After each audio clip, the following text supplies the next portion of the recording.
ഇപ്പോൾ വിദേശകാര്യ വിദഗ്ധൻ മോഹൻ വർഗീസ് ടെലിഫോൺ ലൈൻ ചേരുകയാണ്. നമസ്കാരം സർ.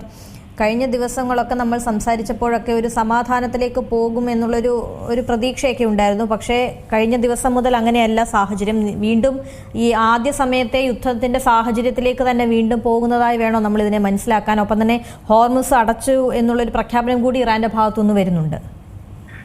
ഫെബ്രുവരി 28 യുദ്ധം തുടങ്ങിയപ്പോൾ ഉണ്ടായ രീതിയിലുള്ള സാഹചര്യങ്ങളിലേക്കാണോ ആ മേഖല പോയിക്കൊണ്ടിരിക്കുന്നത് എന്ന ന്യായമായ സംശയം തോന്നുന്നു.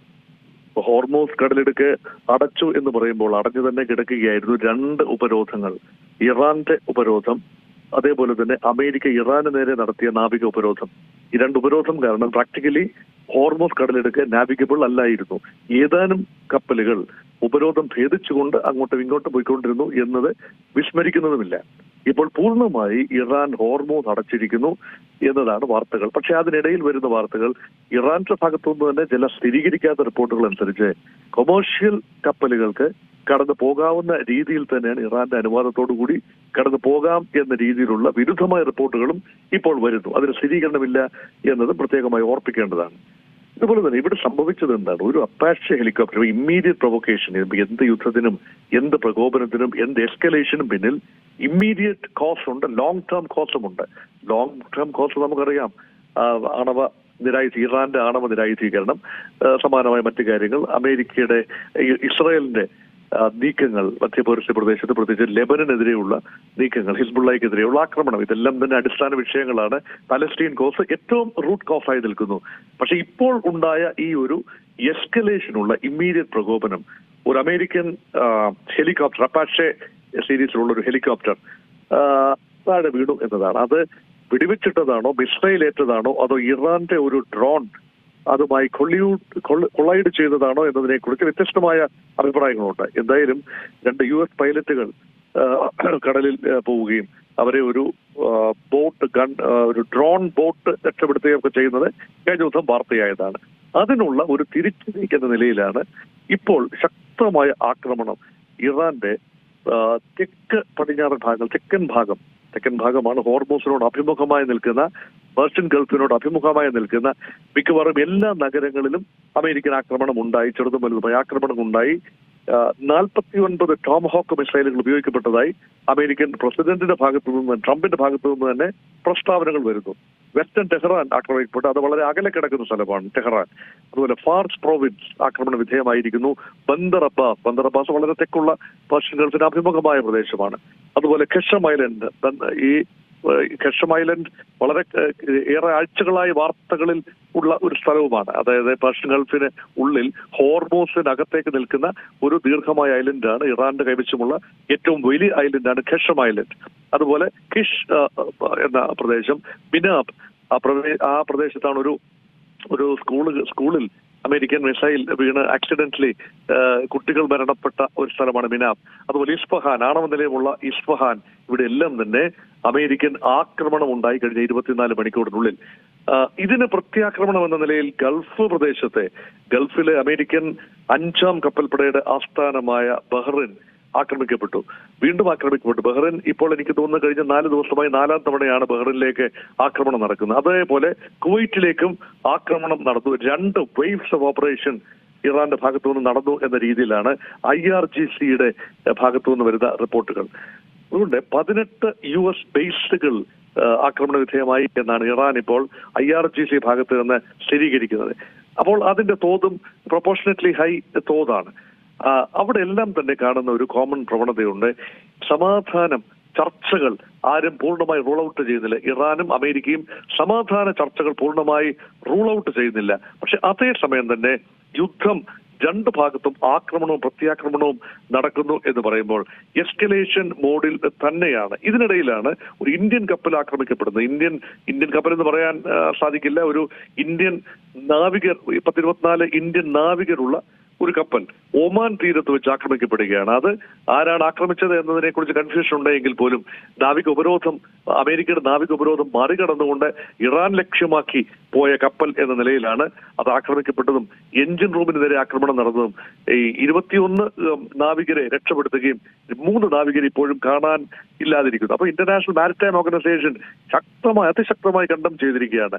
അവരുടെ കണക്കനുസരിച്ച് 43 കപ്പലുകളാണ് കഴിഞ്ഞ ഫെബ്രുവരി 28 ശേഷം ഈ കഴിഞ്ഞ 2 മാസത്തിനുള്ളിൽ 43 ഷിപ്സ് കെയിം അണ്ടർ അറ്റാക്ക്. അത് ഇറാന്റെ ഭാഗത്തു നിന്നോ അമേരിക്കയുടെ ഭാഗത്തു നിന്നോ ഉള്ള അറ്റാക്കുകളാണ്. അതിൽ ഒന്നാണ് ഇപ്പൊ ഇന്ത്യൻ വംശജരെ വഹിച്ചുകൊണ്ടുള്ള ആ കപ്പൽ. ഇതെല്ലാം തന്നെ കാട്ടുന്നത് എസ്കലേഷൻ മോഡിൽ തന്നെയാണ് ഇപ്പോൾ പോകുന്നത്. അത് ഈ ഒരു കൊട്ടിക്കലാശം എന്ന നിലയിലുള്ള ഒരു കാര്യമാണോ, അതോ ഒരു അന്തിമ കരാർ എത്തുന്നതിന് മുൻപുള്ള അവസാനവട്ടം ബലപരീക്ഷണമാണോ, അതോ ഒരു പ്രൊട്രാക്റ്റഡ് കോൺഫ്ലിക്റ്റിനുള്ള ദീർഘമായി നീണ്ടുപോകുന്ന ഒരു കോൺഫ്ലിക്റ്റിനുള്ള എല്ലാ ചേരുവകളും ചേർന്ന ഒരു സംഭവ വികാസമാണോ എന്നതിനെ കുറിച്ച് മാത്രമാണ് ആശയക്കുഴപ്പം. നിലവിൽ നമുക്കറിയുന്ന പോലെ 2 ദിവസം മുൻപാണ് ഇറാന്റെ ഭാഗത്തുനിന്നും അതുപോലെ തന്നെ ഇസ്രായേലിന്റെ ഭാഗത്തുനിന്നും ഈ പറഞ്ഞതുപോലെ തന്നെ ഒരു വെടിനിർത്തലിലേക്കാണ് എന്നുള്ള തരത്തിലൊരു പ്രതികരണമൊക്കെ ഇരു രാജ്യങ്ങളും നടത്തിയിരുന്നു. പക്ഷെ അപ്പോഴും അമേരിക്കയുടെ ഭാഗത്തുനിന്നും ഒരു പ്രതികരണമൊന്നും ഉണ്ടായിരുന്നില്ല. പലതവണ ട്രംപ് ഇതുപോലെ ഈ വെടിനിർത്തലിലേക്കാണ് എന്നൊക്കെ പറയുമ്പോഴും നമുക്കറിയാം അത്തരത്തിലൊന്നും ആയിരുന്നില്ല പിന്നീടുള്ള സാഹചര്യങ്ങൾ. പിന്നീട് വീണ്ടും ഈ പറഞ്ഞ കാര്യങ്ങളിൽ നിന്നും വളരെ വിപരീതമായിട്ടുള്ള സാഹചര്യങ്ങളാണ് പിന്നീട് ഉണ്ടായിരുന്നത്. നിലവിലിപ്പോൾ ഈ ഒരു സാഹചര്യം അതിപ്പോൾ ഇസ്രായേലിന്റെ ഭാഗത്തു നിന്ന് എങ്ങനെയാണ് നമ്മൾ ഇതിനെ കാണേണ്ടത്? ഈ ഇറാന്റെ ആക്രമണം അത് ഇന്നലെ താങ്കൾ പറഞ്ഞതുപോലെ തന്നെ അമേരിക്കയായിരുന്നു തുടക്കം വെച്ചത്. അമേരിക്കയുടെ ഒരു വിമാനം വെടിവെച്ചിട്ടതോ അല്ലെങ്കിൽ തകർന്നതുമായി ബന്ധപ്പെട്ടുള്ളൊരു ആക്രമണമായിരുന്നു ഇന്നും ഇപ്പോൾ തുടരുന്നത്. ഇനി ഇങ്ങനെ തന്നെ പോകാനാണോ സാധ്യതയുള്ളത്? ഒരു സമാധാനത്തിലേക്ക് ഇനി അടുത്ത സമയങ്ങളിൽ എപ്പോഴെങ്കിലും പോകാനുള്ള ഒരു സാഹചര്യമുണ്ടോ? നിലവിൽ ഏപ്രിൽ മാസം 8-ാം തീയതി മുതൽ വെടിനിർത്തൽ എന്നാണ് സങ്കല്പം. അമേരിക്ക വെടിനിർത്തൽ പ്രഖ്യാപിച്ചിരിക്കുകയാണ് ഇറാനെതിരെ. പക്ഷെ ആ വെടിനിർത്തൽ എന്നത് ഒരു മരീചിക മാത്രമാണ് എന്ന് ഇപ്പോൾ തെളിയുകയാണ്. നിരന്തരം പ്രത്യാക്രമണങ്ങൾ നടക്കുമ്പോൾ അങ്ങനെയുള്ള വെടിനിർത്തൽ പ്രഖ്യാപനത്തിന് യാതൊരു പ്രസക്തിയുമില്ല. അത് മാത്രമല്ല, സമാന്തരമായി ഇസ്രയേൽ നടത്തുന്ന ആക്രമണങ്ങൾ, ലെബനന് നേരെ, അതേപോലെ പലസ്തീനിൽ ഒക്കെ നടത്തുന്ന ആക്രമണങ്ങൾ ഇതുമായി ചേർത്ത് വായിക്കുന്ന ഒരു രീതിയാണ് ഇറാന്റേത്. ആ ആക്രമണങ്ങൾ നിർത്തിവെക്കാതെ ഒരു രീതിയിലും ഒരു കരാറിലേക്ക് എത്തി നിൽക്കാൻ തങ്ങൾ സന്നദ്ധമല്ല എന്ന് പ്രഖ്യാപിച്ചിരിക്കുകയാണ് ഇറാൻ. അതുകൊണ്ട് എസ്കലേഷൻ എന്ന് പറയുന്നത് ആ മേഖല ആകമാനം ഒരുമിച്ച് ഒരു പാക്കേജ് എന്ന നിലയിൽ കണ്ടു എങ്കിലല്ലാതെ അതിനെ ഡീഎസ്കലേഷൻ മോഡിലേക്ക് കൊണ്ടുവരാനാവില്ല. അതുകൊണ്ടാണ് ഇറാൻ നിരന്തരം പറയുന്നത് ഇത് തങ്ങളും അമേരിക്കയും തമ്മിലുള്ള പ്രശ്നമല്ല, വിശാലമായ മേഖലാ പ്രശ്നമാണ്. അതുകൊണ്ട് ഈ മേഖല ആകമാനം യുദ്ധത്തിലേക്ക് വലിച്ചിഴക്കപ്പെടും.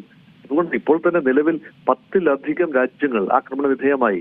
ആ പ്രദേശത്ത് ഇറാന് ചുറ്റുമുള്ള 10-ലധികം രാജ്യങ്ങളിലേക്ക് ഇറാൻ ഒന്നുകിൽ ഡ്രോണുകൾ അയച്ചു അല്ലെങ്കിൽ മിസൈലുകൾ അയച്ചു. അതെല്ലാം ഒരു വസ്തുതയായി നിൽക്കുന്നു. അപ്പം മേഖലാ യുദ്ധം എന്ന നിലയിൽ നിന്നും അതിനെ ഒന്ന് ലോക്കലൈസ് ചെയ്ത് ഇറാൻ അമേരിക്ക സ്റ്റാൻഡ് ഓഫ് ആണെങ്കിൽ ഇറാനുമായി ഒരു കരാർ ഒപ്പിട്ട് കഴിഞ്ഞാൽ അവസാനിക്കാവുന്നതേ ഉള്ളൂ. ഇത് ഇറാനുമായി ഒരു കരാറിൽ യുദ്ധമില്ലാ കരാർ അല്ലെങ്കിൽ ആണവ കരാർ അല്ലെങ്കിൽ സമാധാന കരാർ, വെടിനിർത്തൽ കരാർ ഇത് ഒപ്പിട്ടാൽ മാത്രം അവസാനിക്കുന്ന ഒന്നാവണമെന്നില്ല ഈ യുദ്ധം. അത് ആ സീമകളെല്ലാം ലംഘിച്ചുകൊണ്ട് അതൊരു മേഖലാ യുദ്ധമായി പരിണമിച്ചിരിക്കുകയാണ്. അതുകൊണ്ടാണ് വിശാലമായ ഗൾഫ് കൺട്രീസ്, ഇസ്രയേൽ, മറ്റ് സ്റ്റേക്ക് ഹോൾഡേഴ്സ് ഇവരുടെ എല്ലാം സഹായത്തോടു കൂടി മാത്രമേ ആത്യന്തികമായ ഒരു പ്രശ്ന പരിഹാരം ഉണ്ടാവാൻ സാധിക്കൂ എന്ന നിലയിലേക്കാണ് കാര്യങ്ങൾ പോകുന്നത്. അതുകൊണ്ട് സൂചി കൊണ്ടെടുക്കാവുന്നതിനെ തൂമ്പ കൊണ്ടെടുക്കേണ്ട, ഒരുപക്ഷെ JCB ഉപയോഗിച്ചെടുക്കേണ്ട ഒരു ഗതികേടിലേക്ക് വന്നിരിക്കുകയാണ് ആ വിഷയം. അമേരിക്കയും ഇസ്രയേലും തുടങ്ങിവെച്ച ഫെബ്രുവരി 28 യുദ്ധം തുടങ്ങിയത് അമേരിക്കയും ഇസ്രയേലുമാണ്. അത് അക്കാര്യത്തിൽ സംശയമൊന്നുമില്ല. അപ്പൊ ആ യുദ്ധം ഇപ്പോൾ മറ്റൊരു ലെവലിലേക്ക് എത്തി നിൽക്കുകയാണ്. പ്രശ്നപരിഹാരം സാധ്യമാക്കണമെങ്കിൽ ഏതെങ്കിലും ഒരു കാര്യത്തിലെങ്കിലും സിംബോളിക്കായ ഒരു വിട്ടുവീഴ്ച ഉണ്ടാകണം. മരവിപ്പിക്കപ്പെട്ട ഇറാന്റെ ആസ്തികൾ റിലീസ് ചെയ്യുന്നതിലൂടെയോ അല്ലെങ്കിൽ ഭാഗികമായ ഉപരോധം പിൻവലിക്കുന്നതിലൂടെയോ എണ്ണ ടാങ്കറുകൾക്ക് ഹോർമോസിലൂടെ ഭാഗികമായെങ്കിലും കടത്തിവിടാവുന്ന രീതിയിലോ ഉള്ള ഒരു നീക്കുപോക്ക് 2 ഭാഗത്തു നിന്നും ഉണ്ടായെങ്കിൽ മാത്രമേ ഒരു ടോക്കിംഗ് പോയിന്റ് ഉണ്ടാകുന്നുള്ളൂ. നിലവിൽ ചർച്ച ചെയ്യാൻ ഒരു പോയിന്റ് പോലും ഇല്ലാതിരിക്കുന്നു. എല്ലാവരും ആണവ വിഷയം മറന്നു കഴിഞ്ഞു. ഇപ്പോൾ ആണവ വിഷയമായിരുന്നു അടിസ്ഥാനപരമായ വിഷയം. ഇറാൻ ആണവ സമ്പുഷ്ടീകരണം നടത്തുന്നു. 60% യുറേനിയം സമ്പുഷ്ടീകരണം എത്തി നിൽക്കുന്നു. അത് കൂടുതൽ മുന്നോട്ട് പോയാൽ ഇറാൻ ആയുധം തന്നെ നിർമ്മിക്കും. ആ ഘട്ടത്തിലാണല്ലോ ചർച്ചകൾ നടന്നതും ആ ചർച്ചകളുടെ മധ്യത്തിലാണ് ആക്രമണം ഉണ്ടായതും.